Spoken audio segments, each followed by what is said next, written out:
Hello my beautiful autistic audience over there. Today Truth Detective, the world's savior, is going to be telling you all about the entrepreneur mindset. And this entrepreneur mindset is going to be all about how entrepreneurs have a belief and a mindset in themselves that I can satisfy other people's wishes, desires, and I can help these people to feel satisfied, and that will make satisfied customers out of them, and that will make me a satisfied entrepreneur. That's the basic notion and the basic belief behind the entrepreneur's mindset.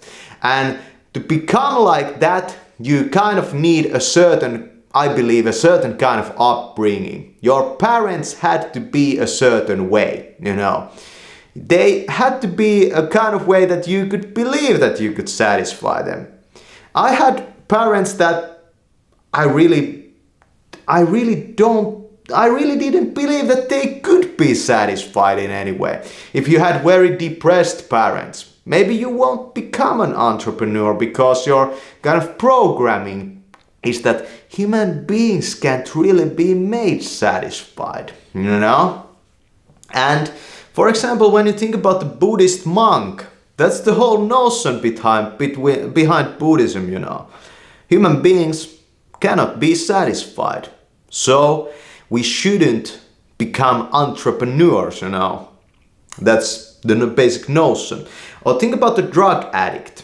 The drug addict would and doesn't have the entrepreneur mindset in himself or herself because he's just trying to be satisfied himself, And it's really kind of interesting when you think about that related to the entrepreneur and ask the question, does it ever happen that the entrepreneur mixes up his own desires and his own needs to satisfy his own needs, and he mixes this up with the customer's needs, that he doesn't draw the line, where do I begin, where do my desires and needs begin? And I believe that this is the reason why so many people have become, really fucked by the entrepreneur's products, They have been created, with a kind of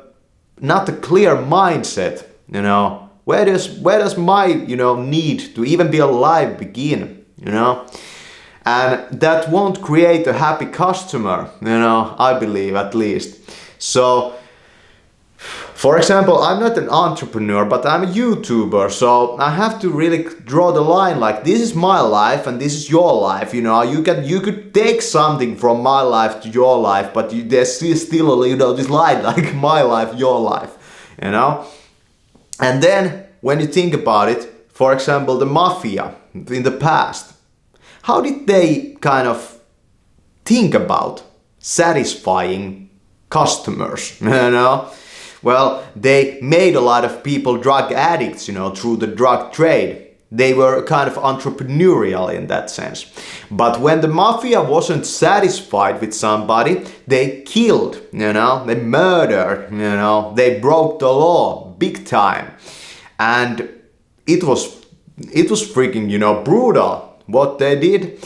And that could have been, their way of upbringing, You don't satisfy me, you'd get punished, But you have to really understand that if we want to create the entrepreneur mindset, we have to also ask the question, is this the highest that the human being can do? Is this the highest that the human being is capable of? And I believe that it's much better than being like the warring mentality. It might be much better than that. And it's quite obvious that the entrepreneur mindset is better than the warring mindset of just killing people, because you're not satisfied with them. You try to make people satisfied, but it starts with the kind of as I said, the belief that it's possible to do this.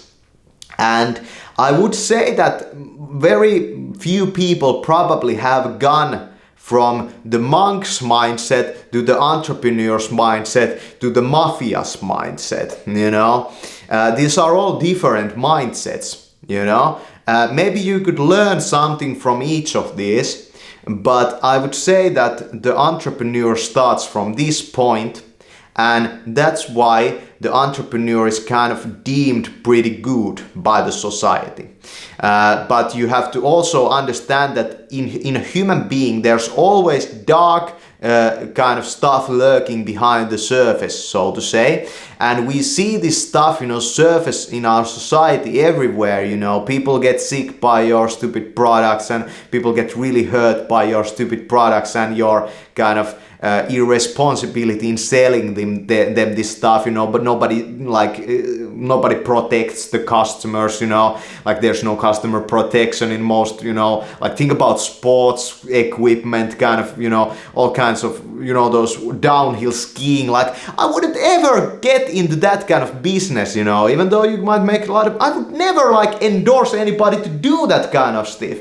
To do that kind of stuff, you know. I would deem myself a pretty horrible person if I was in that kind of a business in any way, because a lot of people get fucking hurt, you know. That's not right. So what's the difference then between like just killing people like the mafia does, if you are in a like an entrepreneur that is in a business that like kills a lot of people? I would say that it's almost nothing. It's just cleaner, and it's like legal. So it's not illegal, you know. And you say that, well, that's the responsibility of the person. But look at the fuck around you, like the world you live in. Like look at the amount of power and money and the stuff that these like stupid entrepreneurs have, and these companies like have over us. And you kind of realize that most people are so fucking clueless that you can't even say that they are responsible for their own lives, you know. Like no way. Then you add on top of this all the advertisement, all the like unconscious mind control stuff that goes on. Like it becomes a huge fucking mess. Yeah, that's what I think. But that's just me. So when you become an entrepreneur, think about this. And you might save the world. Thanks for watching.